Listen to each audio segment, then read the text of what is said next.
أعوذ بالله من الشيطان الرجيم. بسم الله الرحمن الرحيم. سيقول السفهاء من الناس ما ولاهم عن قبلتهم التي كانوا عليها قل لله المشرق والمغرب يهدي من يشاء إلى صراط مستقيم.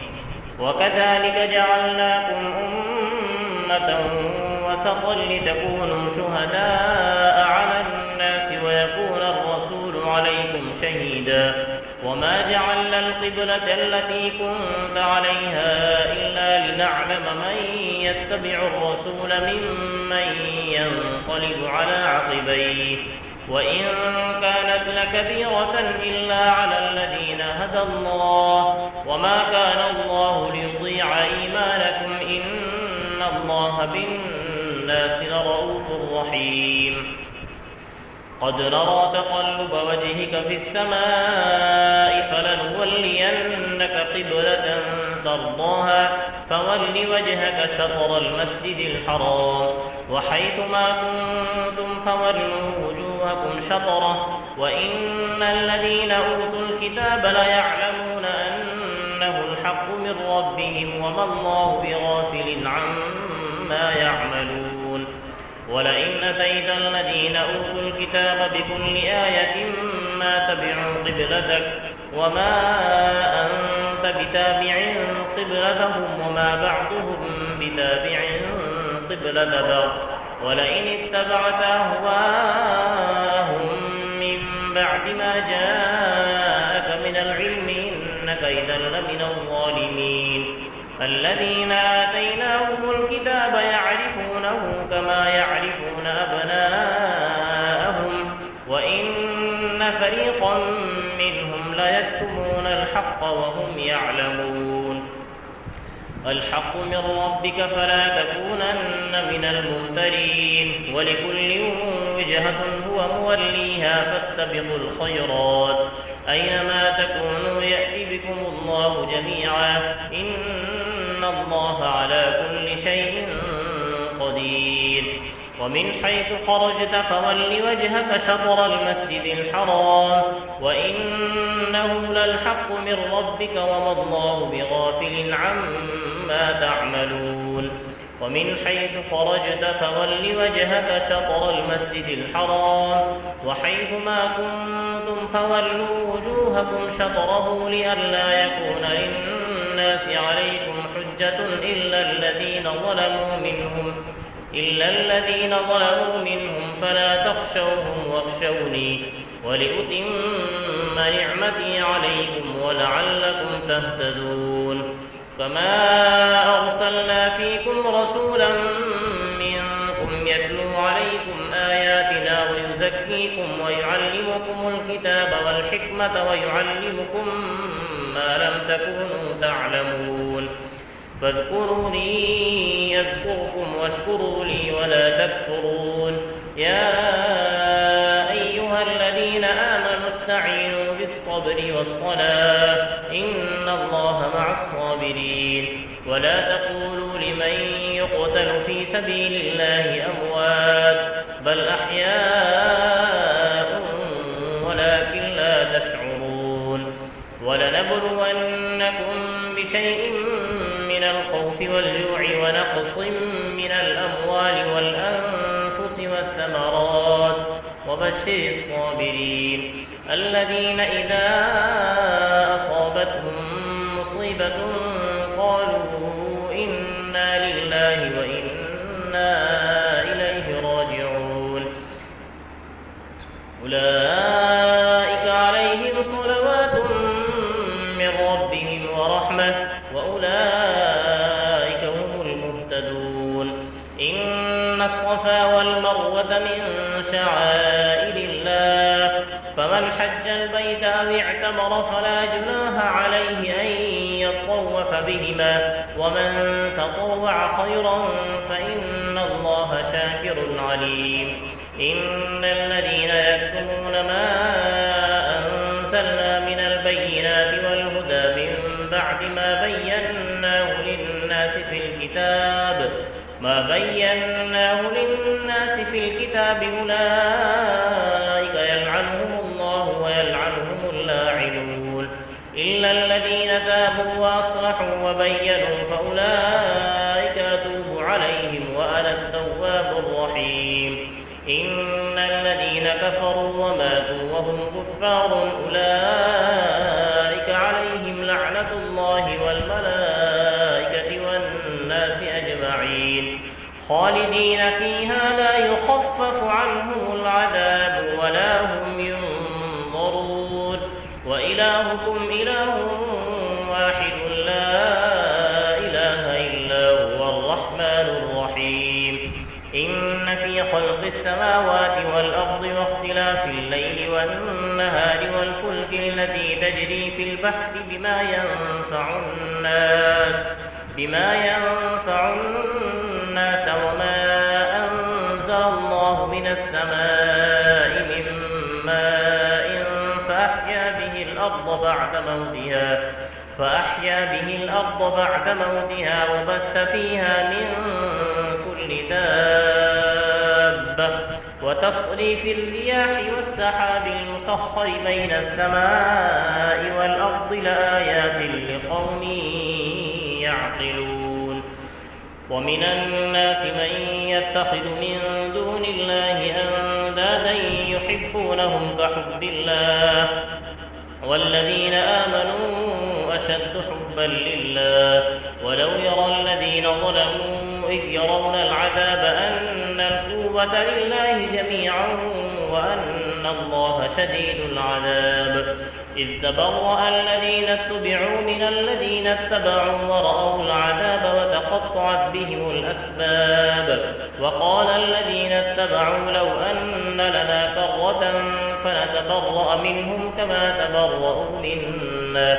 كذلك يريهم الله أعمالهم حسرات عليهم وما هم بخارجين من النار يا أيها الناس كلوا مما في الأرض حلالا طيبا ولا تتبعوا خطوات الشيطان إنه لكم عدو مبين إنما يأمركم بالسوء والفحشاء وأن تقولوا على الله ما لا تعلمون وإذا قيل لهم اتبعوا ما أنزل الله قالوا بل نتبع ما ألفينا عليه آباءنا أولو كان آباؤهم لا يعقلون شيئا ولا يهتدون ومثل الذين كفروا كمثل الذي ينعق بما لا يسمع إلا دعاء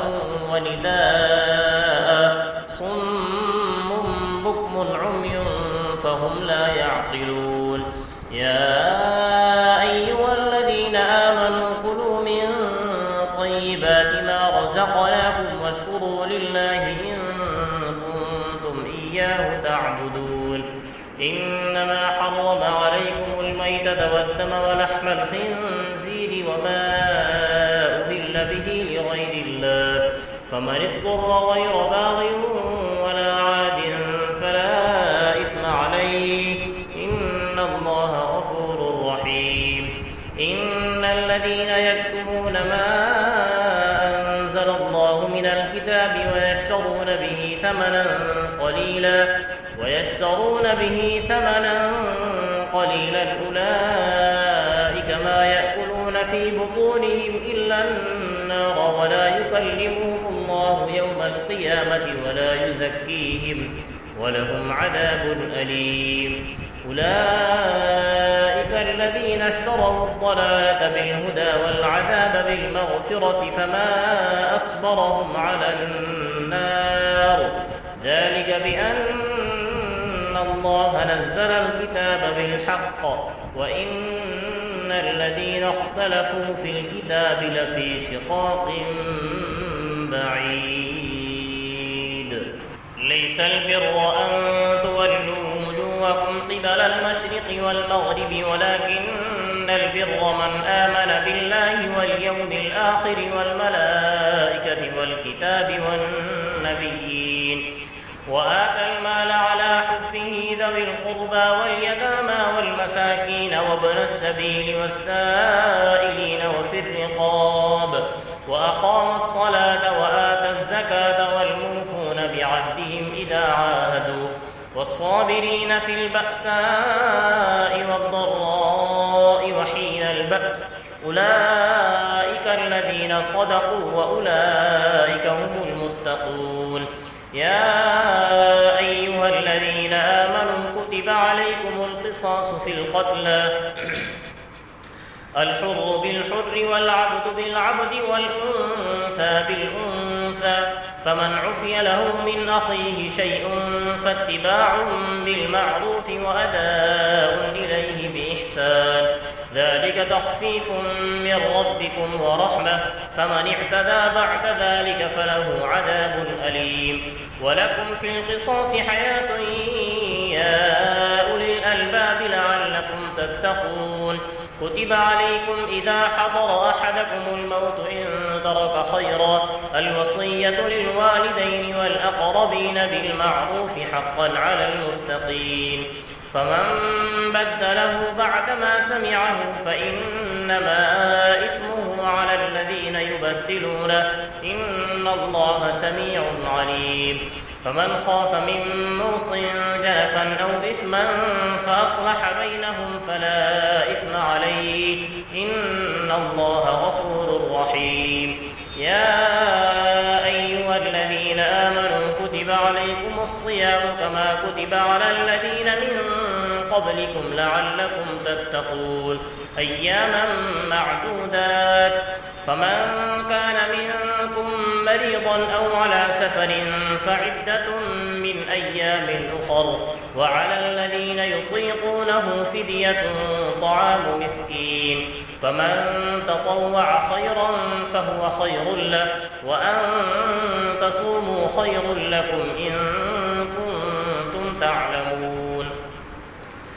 شهر رمضان الذي أنزل فيه القرآن هدى للناس وبينات من الهدى والفرقان فمن شهد منكم الشهر فليصم ومن كان مريضا أو على سفر فعدة من أيام أخر يريد الله بكم اليسر ولا يريد بكم العسر ولتكملوا العدة ولتكبروا الله على ما هداكم ولعلكم تشكرون.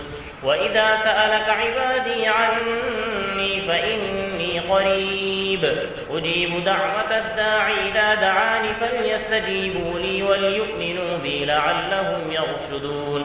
أحل لكم ليلة الصيام الرفث إلى نسائكم هن لباس لكم وأنتم لباس لهن علم الله أنكم كنتم تختانون أنفسكم فتاب عليكم وعفى عنكم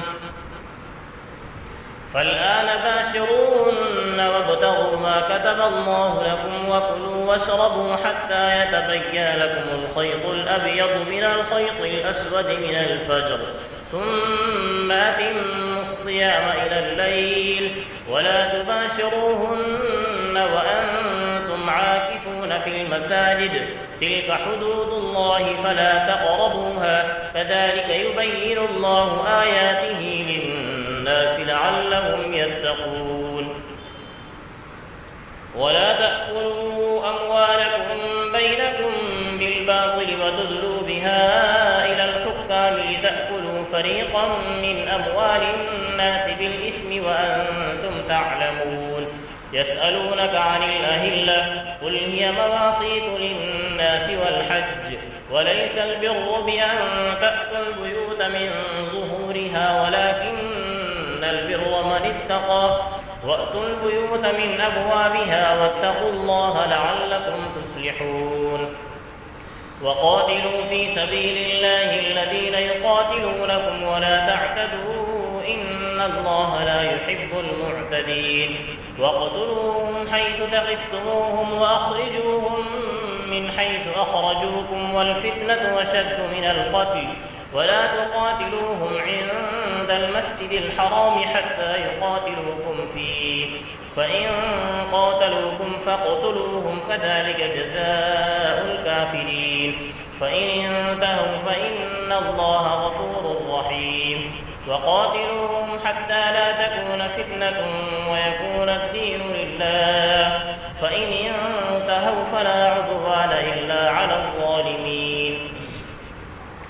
الشهر الحرام بالشهر الحرام والحرمات قصاص، فمن اعتدى عليكم فاعتدوا عليه بمثل ما اعتدى عليكم، واتقوا الله واعلموا أن الله مع المتقين. وأنفقوا في سبيل الله ولا تلقوا بأيديكم إلى التهلكة وأحسنوا إن الله يحب المحسنين. وأتموا الحج والعمرة لله، فإن أحصرتم فما استيسر من الهدي، ولا تحلقوا رؤوسكم حتى يبلغ الهدي محله، فمن كان منكم مريضا أو به أذى من رأسه ففدية من صيام أو صدقة أو نسك، فإذا أمنتم فمن تمتع بالعمرة إلى الحج فما استيسر من الهدي، فمن لم يجد فصيام 3 أيام في الحج و7 إذا رجعتم، تلك 10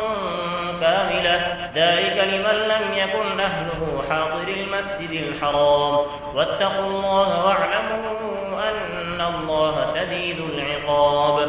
الحج أشهر معلومات، فمن فرض فيهن الحج فلا رفث ولا فسوق ولا جدال في الحج، وما تفعلوا من خير يعلمه الله، وتزودوا فإن خير الزاد التقوى، واتقون يا أولي الألباب. ليس عليكم جناح أن تبتغوا فضلا من ربكم، فإذا أفضتم من عرفات فاذكروا الله عند المشعر الحرام، واذكروه كما هداكم وإن كنتم من قبله لمن الضالين. ثم أفيضوا من حيث أفاض الناس واستغفروا الله إن الله غفور رحيم. فإذا قضيتم مناسككم فاذكروا الله كذكركم آباءكم أو أشد ذكرا، فمن الناس من يقول ربنا آتنا في الدنيا وما له في الآخرة من خلاق، ومنهم من يقول ربنا آتنا في الدنيا حسنة وفي الآخرة حسنة وقنا عذاب النار، أولئك لهم نصيب مما كسبوا والله سريع الحساب. واذكروا الله في أيام معدودات، فمن تعجل في يومين فلا إثم عليه، ومن تأخر فلا إثم عليه لمن اتقى، واتقوا الله واعلموا أنكم إليه تحشرون. ومن الناس من يعجبك قوله في الحياة الدنيا ويشهد الله على ما في قلبه وهو ألد الخصام، وإذا تولى سعى في الأرض ليفسد فيها ويهلك الحرث والنسل، والله لا يحب الفساد. وإذا قيل له اتق الله أخذته العزة بالإثم فحسبه جهنم ولبئس المهاد. ومن الناس من يشري نفسه ابتغاء مرضات الله والله رؤوف بالعباد. يا أيها الذين آمنوا ادخلوا في السلم كافة ولا تتبعوا خطوات الشيطان إنه لكم عدو مبين. فإن زللتم من بعد ما جاءتكم البينات فاعلموا أن الله عزيز حكيم. هل ينظرون إلا أن يأتيهم الله في ظلل من الغمام والملائكة وقضي الأمر وإلى الله ترجع الأمور. سل بني إسرائيل كم آتيناهم من آية بينة ومن يبدل نعمة الله من بعد ما جاءته فإن الله شديد العقاب. زين للذين كفروا الحياة الدنيا ويسخرون من الذين آمنوا والذين اتقوا فوقهم يوم القيامة والله يرزق من يشاء بغير حساب.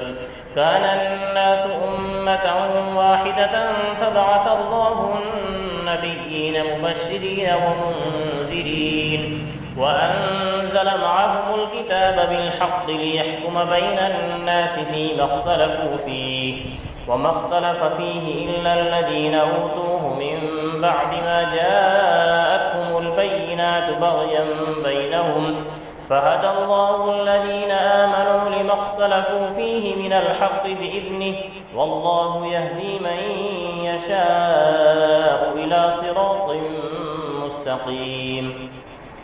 أم حسبتم أن تدخلوا الجنة ولما يأتكم مثل الذين خلوا من قبلكم مستهم البأساء والضراء وزلزلوا حتى يقول الرسول والذين آمنوا معه متى نصر الله ألا إن نصر الله قريب. يسألونك ماذا ينفقون قل ما أنفقتم من خير فللوالدين والأقربين واليتامى والمساكين وابن السبيل وما تفعلوا من خير فإن الله به عليم. كتب عليكم القتال وهو كره لكم وعسى أن تكرهوا شيئا وهو خير لكم وعسى أن تحبوا شيئا وهو شر لكم والله يعلم وأنتم لا تعلمون.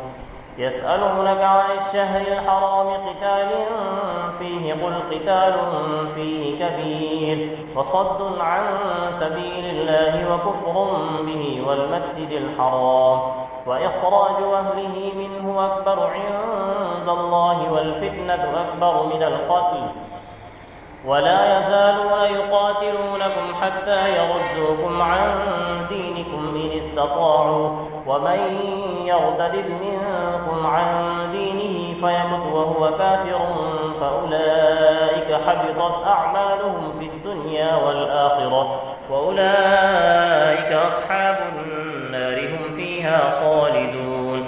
إن الذين آمنوا والذين هاجروا وجاهدوا في سبيل الله أولئك يرجون رحمة الله والله غفور رحيم. يسألونك عن الخمر والميسر قل فيهما إثم كبير ومنافع للناس وإثمهما أكبر من نفعهما ويسألونك ماذا ينفقون قل العفو كذلك يبين الله لكم الآيات لعلكم تتفكرون. في الدنيا والآخرة ويسألونك عن اليتامى قل إصلاح لهم خير وإن تخالطوهم فإخوانكم والله يعلم المفسد من المصلح ولو شاء الله لأعنتكم إن الله عزيز حكيم. ولا تنكحوا المشركات حتى يؤمن ولأمة مؤمنة خير من مشركة ولو أعجبتكم ولا تنكحوا المشركين حتى يؤمنوا ولعبد مؤمن خير من مشرك ولو أعجبكم أولئك يدعون إلى النار والله يدعو إلى الجنة والمغفرة بإذنه ويبين آياته للناس لعلهم يتذكرون. ويسألونك عن المحيض قل هو أذى فاعتزلوا النساء في المحيض ولا تقربوهن حتى يطهرن فإذا تطهرن فأتوهن من حيث أمركم الله إن الله يحب التوابين ويحب المتطهرين. نساؤكم حرث لكم فأتوا حرثكم أنى شئتم وقدموا لأنفسكم واتقوا الله واعلموا أنكم ملاقوه وبشر المؤمنين. ولا تجعلوا الله عرضة لأيمانكم أن وتبروا وتتقوا وتصلحوا بين الناس والله سميع عليم. لا يؤاخذكم الله باللغو في أيمانكم ولكن يؤاخذكم بما كسبت قلوبكم والله غفور حليم. للذين يؤلون من نسائهم تربص 4 أشهر فإن فاءوا فإن الله غفور رحيم. وإن عزموا الطلاق فإن الله سميع عليم. والمطلقات يتربصن بأنفسهن 3 قروء ولا يحل لهن أن يكتمن ما خلق الله في أرحامهن إن كن يؤمن بالله واليوم الآخر وبعولتهن أحق بردهن في ذلك إن أرادوا إصلاحا ولهن مثل الذي عليهن بالمعروف وللرجال عليهن درجة والله عزيز حكيم. الطلاق 2 فإمساك بمعروف أو تسريح بإحسان. ولا يحل لكم أن تأخذوا مما آتيتموهن شيئا إلا أن يخافا ألا يقيما حدود الله فإن خفتم ألا يقيما حدود الله فلا جناح عليهما فيما افتدت به تلك حدود الله فلا تعتدوها ومن يتعد حدود الله فأولئك هم الظالمون. فإن طلقها فلا تحل له من بعد حتى تنكح زوجا غيره فإن طلقها فلا جناح عليهما أن يتراجعا إن ظنا أن يقيما حدود الله وتلك حدود الله يبينها لقوم يعلمون. وإذا طلقتم النساء فبلغن أجلهن فأمسكوهن